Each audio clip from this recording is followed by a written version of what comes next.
He barely had time to react as the grizzly bear slammed into him, its massive jaws clamping down on his arm with bone-crushing force.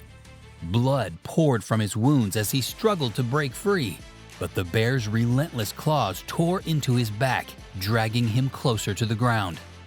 In today's video, we uncover 6 terrifying incidents that reveal Yellowstone's dark side. Viewer discretion is advised. Yellowstone National Park is known for its breathtaking landscapes, bubbling geysers, and diverse wildlife. But it's also known for something more dangerous than they're often given credit for. Surprisingly, it's bison. Towering at 7 feet and weighing over 2,000 pounds, these animals are not to be underestimated, especially by unsuspecting tourists who don't respect their space. In 2023, one such tourist decided to push the boundaries. While driving through the park, he spotted an enormous bull grazing peacefully by the roadside. Unable to resist the urge for the perfect selfie, he stopped his car, grabbed his camera, and began walking toward the bison. From a distance, it seemed harmless. After all, the bison appeared calm, its head lowered as it grazed on the soft grass. But appearances in nature can be deceiving, and this particular bison wasn't as calm as it seemed. The man ignored the park's well-known 25-foot rule, getting closer and closer for a better shot. Other visitors watched in stunned silence as he approached the animal, completely oblivious to the danger. The bison, however, was fully aware of the intruder. It snorted and pawed at the ground, a clear sign of agitation that the man either didn't notice or chose to ignore. He raised his camera, eager to capture a close-up photo, completely unaware that he was now mere feet away from a 2,000-pound beast. Then, without warning, the bison charged. It all happened so fast, the man barely had time to turn around before the massive animal struck him like a freight train, sending him flying 10 feet through the air. His camera tumbled to the ground as he crashed down with a thud, gasping for breath. For a brief moment, he lay there, dazed and confused, realizing just how close he had come to death. But the bison wasn't done yet. With terrifying strength, the bison lowered its head and gored the man's side, its sharp horns slicing through his clothing and skin. He screamed in pain as the beast loomed over him, each blow more punishing than the last. All he could do was hope it would end soon. Miraculously, after what felt like an eternity, the bison finally walked away, leaving the man crumpled on the ground, bloodied and in shock. Photos of the aftermath, including one where the bison towered over his fallen body, went viral. As he was treated for his injuries, park officials were quick to remind everyone that bison are responsible for more injuries in Yellowstone than any other animal. Despite their seemingly slow movements, they can sprint at 35 miles per hour and are capable of inflicting devastating damage. But danger in Yellowstone doesn't just come from the animals. There can be unusual consequences if you don't stay on the road. It was a normal summer morning at Yellowstone National Park in July 2024. The skies were clear and the roads were filled with visitors eager to explore the park's natural wonders. Among them was an SUV carrying 5 passengers, winding its way along the stretch between Mammoth Hot Springs and Norris Junction. At around 10:40 a.m., the driver of the SUV lost control. Whether it was a momentary distraction or a sudden mechanical failure, no one knows for sure. But what happened next was terrifying. The vehicle veered off the road and plunged straight into the semi-centennial geyser, a deep, boiling pool of water that has sat dormant for years, but remains one of the park's more dangerous thermal features. The car sank quickly, submerged under 9 feet of acidic, near-boiling water. The passengers, realizing they were literally sinking into a deadly geyser, scrambled to get out. Panic set in as the heat from the geyser's 105-degree water filled the vehicle. Desperate to survive, the 5 passengers somehow managed to unbuckle their seatbelts and escape through the windows, clawing their way out of the sinking SUV and into the scalding water. They surfaced, gasping for air and covered in burns from the geyser's scalding temperatures. But the ordeal wasn't over. They were still in the pool, surrounded by dangerously hot, acidic water with no clear way out. Bystanders, frozen in horror, watched as the passengers struggled to make it to the edge of the geyser's crater. Miraculously, all 5 passengers made it out of the water and collapsed on the ground, alive but severely injured. Park rangers, alerted to the scene, rushed the victims to a nearby hospital. Each one was treated for burns and other non-life-threatening injuries, but their escape from death was nothing short of a miracle. Park officials, unable to recover the vehicle immediately, had to wait until the following day to begin extraction efforts. By then, it was completely ruined, corroded by the acidic water. While the passengers survived, the car met its end in one of Yellowstone's most dangerous natural features, the semi-centennial geyser. Though quiet for decades, had now claimed its newest victim, this time not through a fiery eruption, but with its deadly acidic pool. I know I don't want to touch those waters. Those pools have a way of concealing what's happened, like what happened in Abyss Pool. By the way, if you've enjoyed the stories so far, please make sure to subscribe. It helps us make more stories like these.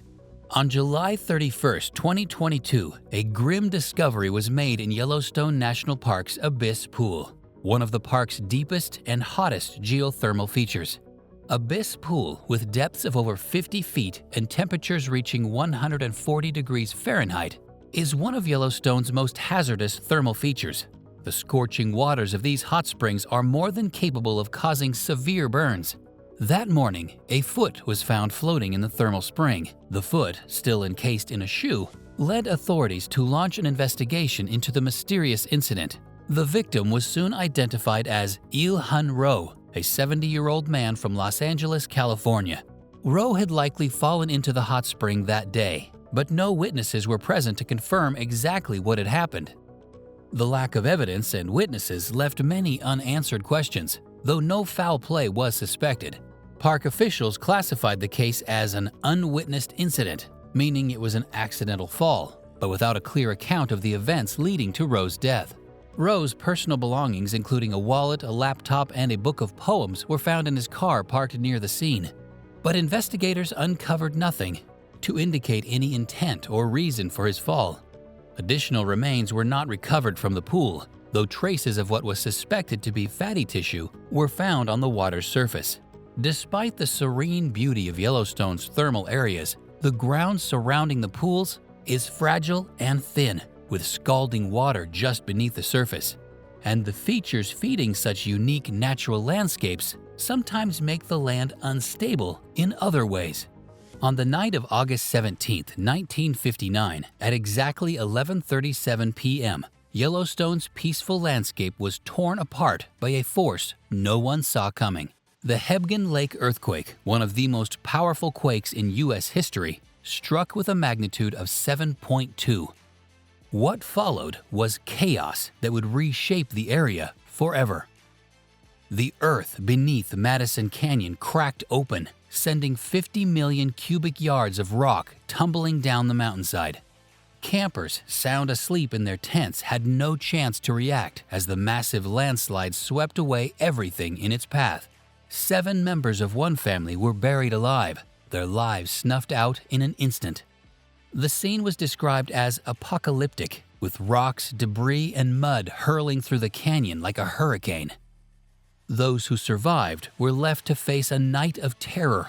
Some tried to flee, only to realize they were trapped, both by the debris and the rising water of the newly formed Quake Lake. The Madison River had been completely blocked by the landslide, causing the water to rise at a terrifying pace. In nearby Yellowstone, geysers erupted as if they too were reacting to the quake's violence. Old Faithful Inn was evacuated, and roads were swallowed by the earth. The death toll climbed to 28, making it the deadliest earthquake in Montana's history. And yet, in the chaos, the quake had created something new, Quake Lake, a reminder of nature's destructive power, now a permanent scar on the land. And in Yellowstone, even camping in the fields can be dangerous. On August 2, 2022, a group of students and leaders from the National Outdoor Leadership School, NOLS, was camping in the remote Teton Wilderness just outside of Yellowstone National Park. They were on a mission to learn essential survival and outdoor skills in one of the most breathtaking yet unforgiving parts of the country. But as afternoon thunderstorms rolled through the area, what began as a learning experience turned into a deadly encounter with nature's raw power. Around 6 p.m., a fierce storm swept across the wilderness. While the students and leaders huddled inside their tents, lightning illuminated the sky in quick, blinding flashes. Then, without warning, a single bolt tore through the atmosphere, striking the ground near their campsite. The crack of thunder reverberated through the canyon, shaking the ground and sending shockwaves through the group. One of the students, a 22-year-old, was killed instantly when the lightning bolt struck his tent. Another, who had been inside a nearby tent, was also injured by the same strike. Despite the chaos and confusion, the group's leader rushed to administer CPR to the fallen student, fighting to save his life. But tragically, it was too late. With storms frequenting the mountainous region, park rangers often advise visitors to seek the lowest ground during thunderstorms and avoid exposed areas like ridges or open fields. Unfortunately, in the wilderness, cover can be hard to find, and you still aren't safe in the trees or trails. On August 25, 2011, 59-year-old John Wallace set off for a solo hike on the Merry Mountain Trail in Yellowstone National Park. It was early in the morning, around 7:30 a.m., when Wallace, a confident and seasoned outdoorsman from Chassell, Michigan, ventured onto the path. He had hiked in Yellowstone several times before, and though grizzly bears were known to frequent the area, Wallace had chosen not to carry bear spray, believing his experience would see him through. The Merry Mountain Trail is notorious for grizzly bear activity, particularly due to the bears scavenging on winter-killed bison. Yet despite passing numerous warning signs, Wallace pressed on, eager to immerse himself in the solitude of nature. Roughly 5 miles into his hike, Wallace decided to take a break near a stand of lodgepole pines overlooking a small meadow. As he settled in for a snack, Yellowstone's beauty surrounded him, its serenity making the wild dangers seem distant. He had no way of knowing that he had unwittingly ventured near a pair of bison carcasses, which had drawn the attention of local grizzly bears. As Wallace enjoyed his moment of peace, he suddenly heard something approaching through the thick grass. Perhaps expecting an elk or bison, he remained calm. But as the sound grew louder, it became clear that this was no ordinary wildlife encounter. A large grizzly sow, accompanied by her cub, emerged from the tree line, their eyes locking onto Wallace. He stood up, trying to make noise and appear large to scare them away, but the mother bear, feeling protective of her cub and likely attracted to the nearby food source, saw Wallace as a threat. With terrifying speed, the sow charged. Wallace did what he could to defend himself, raising his arm to fend off her powerful jaws, but it was no use. The grizzly was relentless.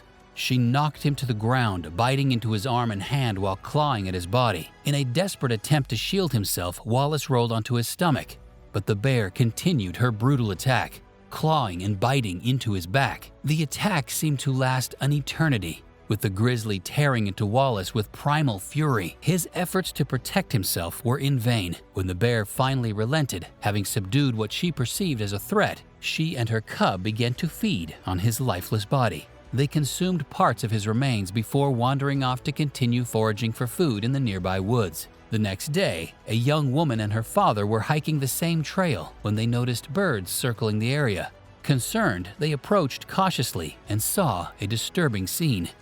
A plastic bottle, Wallace's snack, lay discarded on the ground, and nearby, his body was partially covered in dirt and leaves, signs that the bear had tried to conceal its kill. Authorities were alerted, and park rangers quickly arrived at the scene. They identified tracks belonging to the sow and cub around Wallace's remains and set traps to capture the bears.